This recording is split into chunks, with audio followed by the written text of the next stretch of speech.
Salam sejahtera kelas. Sekarang kita teruskan bahagian yang seterusnya, keluaran negara bersih KNB.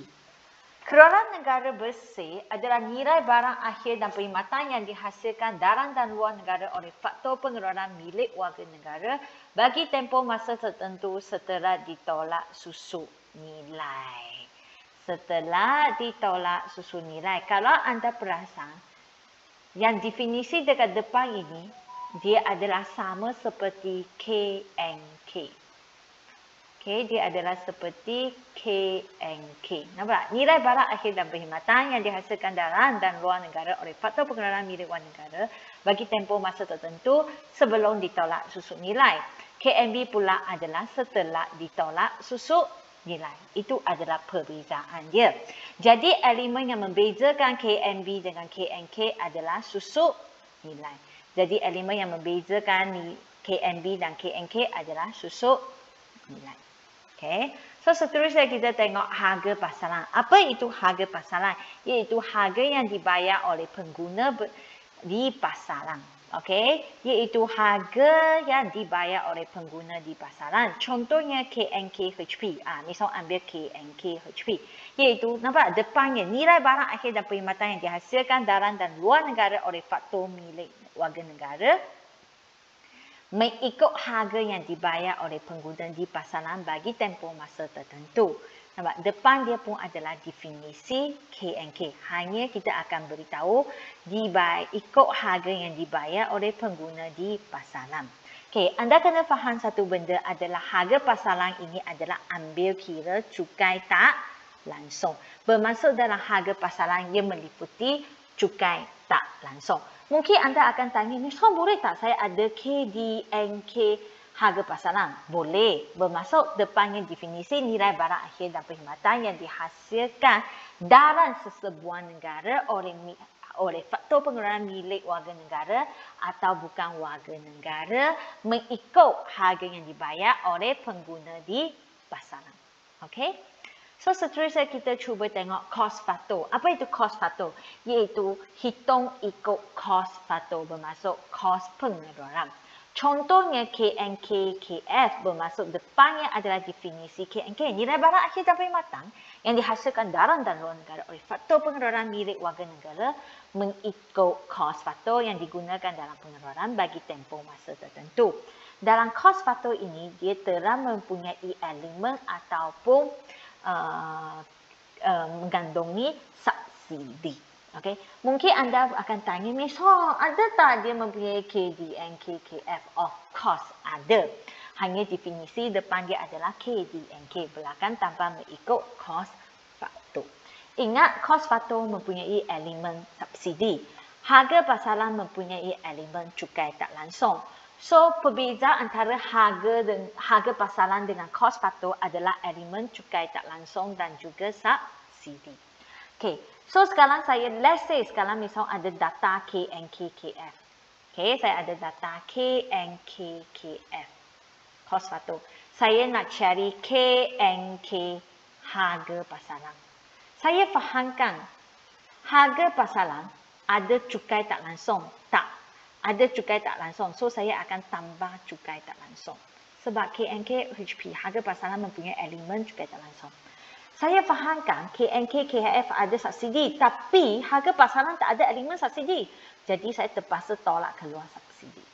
Maka, saya akan dapat rumus ini. Okey? Okay. Kalau K subsidi lebih daripada cukai tak langsung, you akan dapati KNKKF lebih besar daripada KNKHP. Okey, ni some demo bagi anda tengok. Okay, KNKHP. KNKKF. Tolak subsidi, tambah cukai tak langsung. Okey, so sekarang, let's say ini 20. 20. Cukai misal, subsidi misal bagi 10.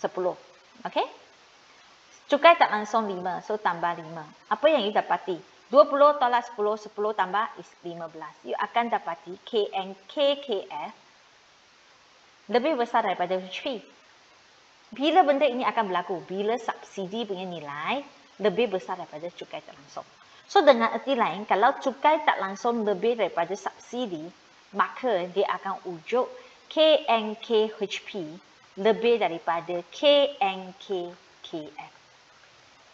Ada satu cara yang sangat senang ingat. HP ini ada arima apa? Cukai tak langsung. Okay. KF ada arima apa? Subsidi. Kalau HP lebih daripada KF, bermaksud cukai tak langsung lebih daripada subsidi. Okay. Seterusnya kita cuba tengok pendapatan negara nominal ataupun pendapatan negara harga semasa dengan pendapatan negara benar ataupun kita panggil pendapatan negara harga tetap. Pendapatan negara nominal itu bermaksud pendapatan negara yang hitung berdasarkan harga tahun semasa. Okay. Perubahan pendapatan negara dipengaruhi oleh perubahan dalam kuantiti, perubahan tingkat harga umum. Okay, let's say pendapatan negara is like that. Pendapatan negara is mean harga darab kuantiti.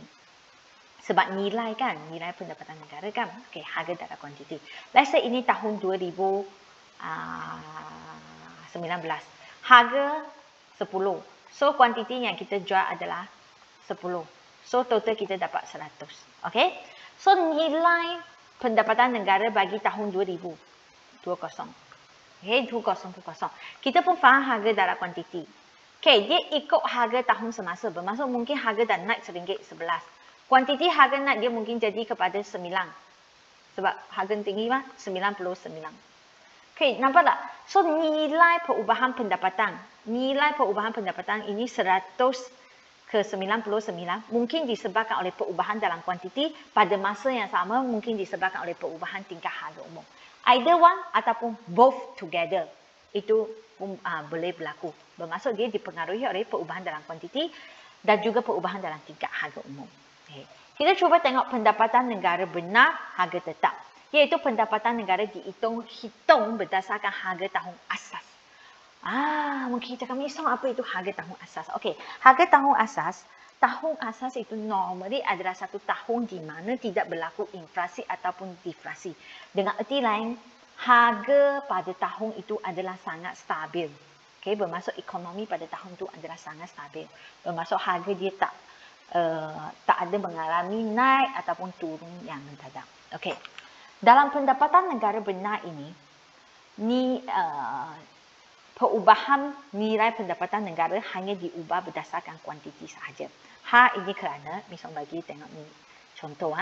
Let's say, nilai pendapatan negara benar tahun 2019. Harga darab kuantiti. Bermaksud dekat sini 10 darab 10 kita dapat 100. Okey? Okey, difahamkan tahun asas adalah tahun 2019. So, nilai pendapatan benar tahun 2020 bermaksud harga tahun asas. Dia mesti ambil harga tahun asas bermaksud 19 punya darab kuantiti. So, harganya pun 10. Sebab yang nilai ini diambil kira berdasarkan harga tahun asas. Tahun asas adalah tahun 2019. So, nilai yang berubah mungkin kuantiti berubah. So, dia jadi 110. Nilainya meningkat, nampak tak? Bukan disebabkan oleh harga. Harganya tak berubah sebab berdasarkan harga tahun asas. Nilainya berubah disebabkan oleh kuantiti sahaja. Okey. Seterusnya kita tengok hubungan keluaran negara nominal dengan keluaran negara benar. Okey. Keluaran negara nominal bermaksud yang kita fahamkan harga tahun semasa dengan keluaran negara benar iaitu berdasarkan harga tahun asas. Okey. So kita fahamkan keluaran negara is being pendapatan negara juga. Okey. Kita fahamkan pendapatan benar akan dapat melalui indeks harga pengguna tahun asas bahagi kepada indeks harga pengguna tahun semasa darab pendapatan semasa ataupun pendapatan nominal. Mungkin anda akan tertanya, misal benda ini dari mana? Okey, kita fahamkan pendapatan benar. Kita fahamkan, kita hitung berdasarkan indeks harga pengguna asas. Okey. Pendapatan nominal, kita fahamkan, kita dapat daripada indeks harga pengguna semasa. Bermaksud berdasarkan harga tahun semasa. Okey. Ini benar harga tahun asas. Okey. So, berdasarkan sini, kalau based on matematik, dia like that. So, saya sekarang cubakan jadikan dia kepada matematik, pendapatan benar. So, ini misal pindah ke sini lah. So, indeks harga pengguna asas bahagi kepada indeks harga pengguna tahun semasa darab pendapatan nominal. Okay? So, bahagian bagi konsep setakat ini sahaja. Okay, jumpa lagi. Bye.